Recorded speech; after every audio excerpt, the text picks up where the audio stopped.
एक vision document पेश हुआ था जिस पर दिन भर बातचीत हुई है और ये फैसला हुआ है कि हिंदुस्तान में एक नॉन पॉलिटिकल एक प्लेटफॉर्म खड़ा किया जाएगा और उसमें दानिश्वर जो टेक्नोक्रेट्स हैं, जो आईएएस ऑफिसर्स हैं, ब्यूरोक्रेट्स हैं, उलमा हैं, जजेस हैं, फौजी हैं, ये इनका एक ग्रोह बनेगा और वो ग्रोह एक लीडरशिप करेगा, वो 50 की हो या 51 की हो, वो एक सेंट्रल बॉडी बनेगी और हर स्टेट में और जो बड़े शहर हैं अगर वो बना सकते हैं वहाँ भी बनेगी और उसका जो कोऑर्डिनेटर होगा वो सेंट्रल एडवाइजरी बोर्ड का मेंबर होगा।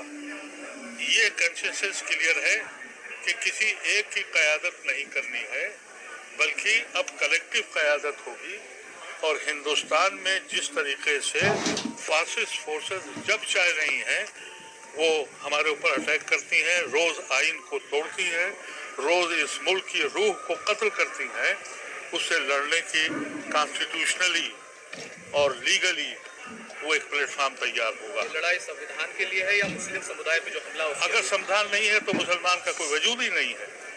अगर ये हिंदू स्टेट पहले ही से बन गई होती तो हम मुसलमान हिंदुस्तान में क्यों रहते? हम हिंदुस्तान इसलिए ऑप्ट किया था कि ये सबका मुल्क है, ये सबकी बराबरी है, ये आइन है जिसने हमको यहाँ मजबूर किया। हिंदुस्तान में जो मुसलमान है उसने अपने खून की कुर्बानी दी है, उसने अपने खून को बांटा है, इसलिए बांटा कि वो मुस्लिम मुल्क में नहीं गया था। तो जब वो मुस्लिम मुल्क में नहीं गया तो वो हिंदू मुस्लिम मुल्क में कैसे रह लेगा? ये आइन ने हमको जोड़ा था और इसी आइन के तहफ़्फ़ुज़ के लिए आज सब लोग बैठे थे।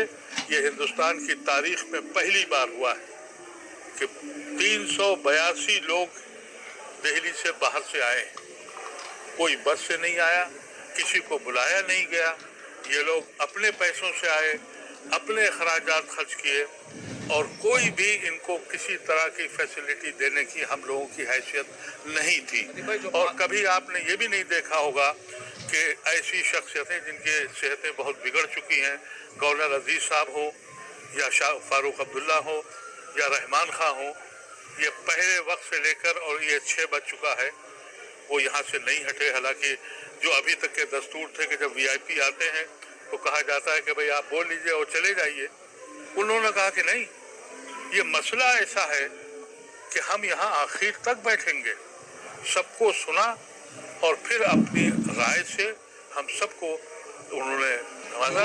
कॉमन सिविल कोड और जो भारत को हिंदू राष्ट्र बनाने की बात कर रहे हैं तो क्या आप लोग इस पर रेसिस्ट करेंगे? ये हो क्यों रहा? ये आज जो ये इज्तिमा हुआ है, ये मैं नहीं कह रहा कि ये कोई जलसा था। आपने देखा कभी कोई मीटिंग होती है उसमें सदर नहीं होता? आज कोई सदर नहीं था, आज कोई स्टेज नहीं सजाया गया था कि फला को प्रोजेक्ट करना है।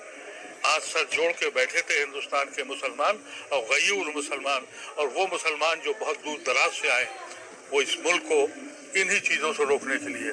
और आज वो तबका जो आज तक मुसलमानों को डराए और खौफ खाए हुए था, आज उनकी घंटियां कानों की बज गई होंगी कि ये कौम जिंदा होने जा रही है। जो राष्ट्र की बात कर रहे हैं उस पर उन लोगों को क्या कहेंगे? मीडिया के लिए जो एक बात कही जा रही है उसको लाएमत करने के लिए, उसके ऊपर आप कितना सोचते हैं कि जल्द से जल्द काम हो? मैंने 3 साल पहले ये कोशिश की थी कि मुसलमानों को मीडिया होना चाहिए और मैंने एक मीडिया प्लेटफॉर्म बनाया भी था, लेकिन उस वक्त शायद मुसलमानों को ये इंतज़ार था कि तूफ़ान अभी और आ जाए, क्योंकि बहुत से लोग हमारे ऐसे हैं जो साहिल पे बैठ के तूफ़ान का नज़ारा कर रहे हैं। लेकिन अब वो वक्त आ गया है कि वो नज़ारे का वक्त भी ख़त्म हो गया।